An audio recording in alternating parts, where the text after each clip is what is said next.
September 25, 1506. Burgos, Spain. A queen walks through the darkness, holding the hand of her embalmed husband. She refuses to let him go. She refuses to bury him. She refuses to accept he is dead. For months, Juana of Castile travels across the Spanish countryside with the rotting corpse of her husband, Philip the Handsome. She opens his coffin every night. She talks to him, she kisses his lips, she waits for him to wake up. Her father calls her insane. Her son calls her insane. History remembers her as Juana la Loca, Joanna the Mad. But was she truly mad?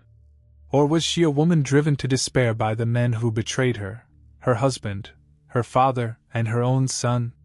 By the time she died at the age of 75, she had spent 46 years locked in a windowless room in the castle of Tordesillas. She had been stripped of her crown, her children, and her dignity. And yet, she was the rightful Queen of Castile until the day she took her last breath. How did the daughter of Spain's greatest monarchs become a prisoner in her own kingdom? How did a queen become a ghost before she died? This is the true story of Juana of Castile. A queen imprisoned by love and destroyed by ambition. This is the Mad Queen. To understand Juana, we must understand her parents. Isabella I of Castile and Ferdinand II of Aragon. The Catholic monarchs. The rulers who unified Spain, funded Columbus, and created an empire that would change the world. Juana was born in 1479, the third daughter of these powerhouses. She was intelligent, fluent in Latin, and talented in music. She was also, by all accounts, attractive, with fair skin, blonde hair, and a delicate face. Juana was not expected to be queen. She had an older brother, John, and an older sister, Isabella. But tragedy struck the family. John died suddenly. Then Isabella died in childbirth. Then Isabella's infant son, Miguel, also died. Suddenly, Juana was the heir to the most powerful empire in Europe. In 1502, the Cortes of Castile and Aragon recognized Juana and her husband as the future sovereigns. She was heir to the Spanish kingdoms. The crown was hers. But her parents had doubts. They saw something in their daughter, perhaps a fiery temper, perhaps a stubborn independence. They feared she might not be fit to rule. And they were right to worry. Because Juana was about to marry a man who would destroy her.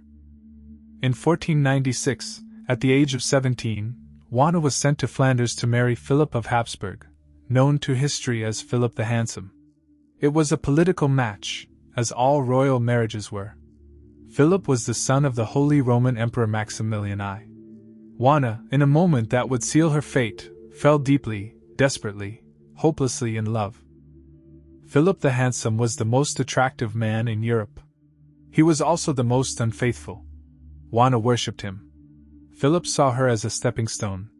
He was interested in her power, not her heart. He treated her cruelly, squandered her funds, and paraded his mistresses openly. Juana's response was jealousy. Violent jealousy. She threw herself against walls in despair. In one infamous incident, she cut off the hair of one of Philip's mistresses and stabbed her in the face. Was this madness? Or was it the reaction of a woman repeatedly humiliated and gaslighted by a manipulative husband? Despite the abuse, Juana bore Philip 6 children.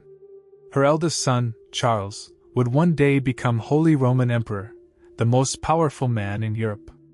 Her youngest daughter, Catherine, would become Queen of Portugal. Her sister, Catherine of Aragon, became the first wife of Henry VIII of England. Juana's children shaped the future of Europe.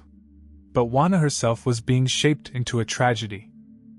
On September 25, 1506, Philip died suddenly. He was only 28 years old. The cause was typhoid fever. Or, as some whispered, poison, ordered by Juana's father, Ferdinand. Philip was dead. And Juana's sanity was about to be questioned forever. Juana refused to bury her husband. She believed he was still alive.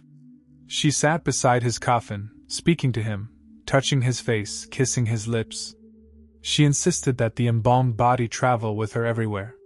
She even brought the coffin to the dinner table and to her bedside. For months, Juana moved Philip's body across Castile, traveling only at night. She forbade any woman from approaching the coffin, fearing they would steal her husband even in death.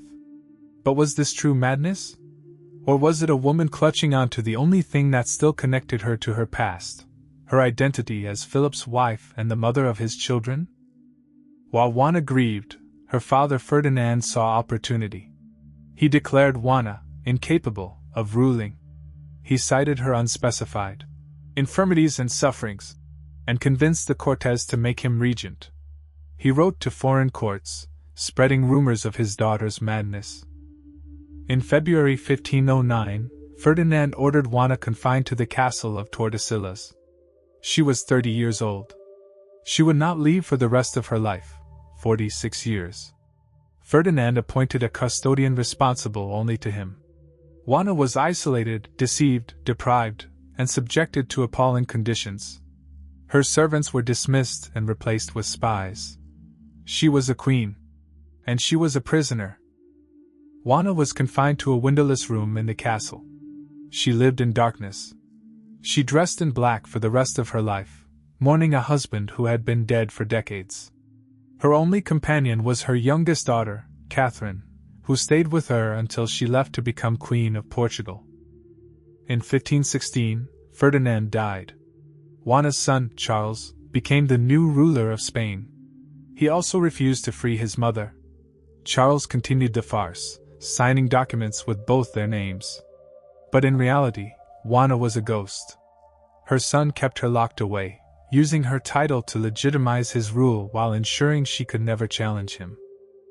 During the revolt of the Comuneros in 1520, rebels tried to free Juana and restore her to the throne. Her keepers claimed she had been oppressed and imprisoned for 14 years. But Juana, capable of speaking freely, refused to sign any documents against her son. Even in captivity, she knew the crown was not her real prison. Juana's health deteriorated. She was physically and psychologically abused by her jailers. After the revolt was crushed, Charles locked her away for good. She died on April 12, 1555, Good Friday, at the age of 75. She had been queen for 51 years. She had been a prisoner for 46 of them. Juana was buried in the Royal Chapel of Granada, beside her parents, her husband, and her nephew. She was finally at rest, beside the man she loved, the parents who betrayed her, and the empire that consumed her. Was Juana mad? Modern historians are divided. Independent correspondence from the time does not indicate insanity. She was never formally diagnosed by any physician. And she was clearly capable of speaking with prudence and judgment. Some scholars argue that her madness was invented by the men who needed to steal her throne. Her father Ferdinand. Her son Charles. They had everything to gain by locking her away and everything to lose by letting her rule. The story of Juana of Castile is not just a story of madness. It is the story of a woman destroyed by the men who were supposed to love her. It is the story of a queen who was silenced because she was inconvenient. Juana la Loca. Joanna the Mad. A queen whose name has become synonymous with insanity. Perhaps it's time we remembered her as something else. Perhaps it's time we remembered her as a survivor.